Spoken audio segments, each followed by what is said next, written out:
আসসালামু আলাইকুম ভাই। দেখেন, আজকে আমাদের এদিকে একটা গরুর বাচ্চার পা পাশে কোপ দিয়ে পায়ের সারা রক্ত কাটতে ফেলেছে ভাই।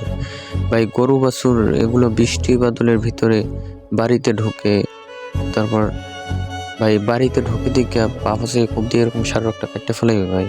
কোন জানোয়ারের বাচ্চারা এই কাজটা করছে ভাই।